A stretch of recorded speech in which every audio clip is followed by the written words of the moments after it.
This morning, I want to talk to those who keep bumping their head against the wall, who keep trying hard but somehow keep coming up short. Those who right now are feeling a bit frustrated, maybe even discouraged, and silently question whether it's worth pursuing this idea, this business, this prospect, this man or woman for a day, or this dream that you have in your head and your heart any longer. I'd like to use one of history's greatest failures to encourage you to keep your head up.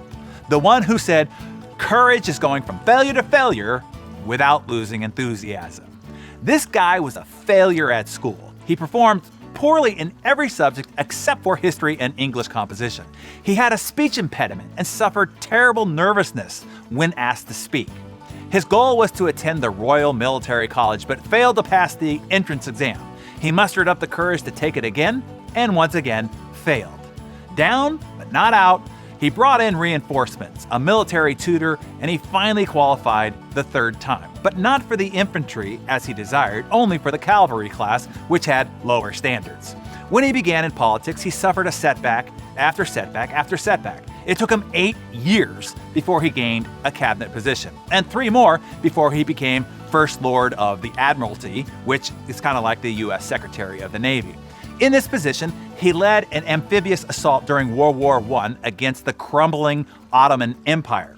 It was a disaster, one of the greatest by any military leader in all of history. 250,000 lives were lost in that campaign, and so was the reputation of his nation. They were humiliated. He was immediately dismissed from his cabinet position, excluded from the War Council, and not allowed to have any further involvement within the administration of the war.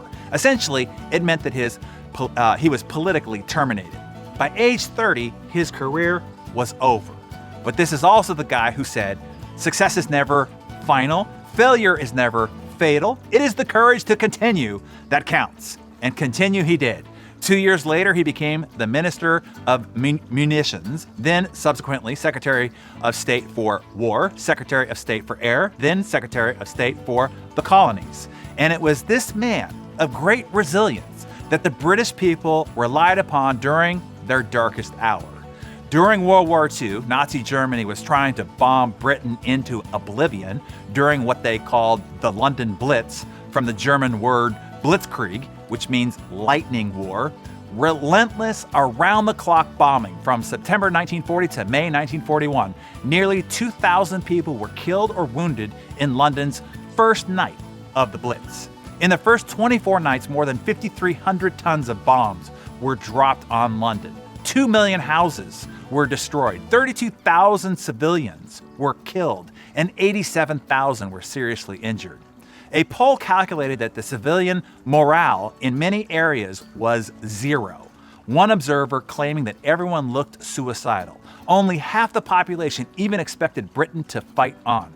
That's when the man, trained by repeated and fantastic failure, took to the pulpit to rally his nation, saying, "We shall go to the end. We shall fight on the seas and the oceans. We shall fight on the beaches. We shall fight on the landing grounds. We shall fight in the fields and in the streets. We shall fight in the hills. We shall never surrender." And fight on they did. You know the rest of the story. And of course, you now know that I'm talking about Sir Winston Churchill. And get this, even after single-handedly turning around the morale and will to continue to fight that ultimately resulted in Germany surrendering, and a hero to his country and to all of Western civilization, on July 1945, Britain held its first general election in a decade, and Churchill, along with his Conservative Party, was voted out of office in a landslide defeat delivered by the Labour Party.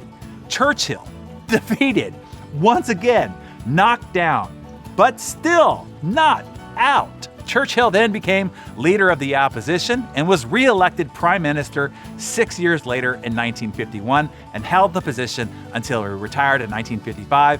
At the time of his departure, he was considered to have had the longest political career in modern British politics. The man of immense failure is considered by many to be the greatest leader in all of human history. In 2002, he was voted above Shakespeare, above Darwin, and above Brunel to be the greatest Briton to have ever lived. So let the young man who was mercilessly ridiculed, perpetually nervous with a lifelong speech impediment, who almost couldn't even make it into military school, speak to you this morning. He would tell you, if you are going through hell, just keep going.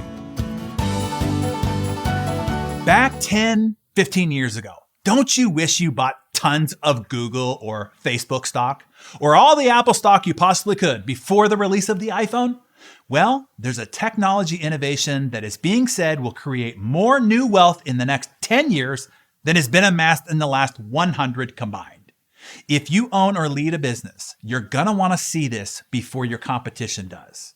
I'm hosting a private address on the future of business. You can click below for free access.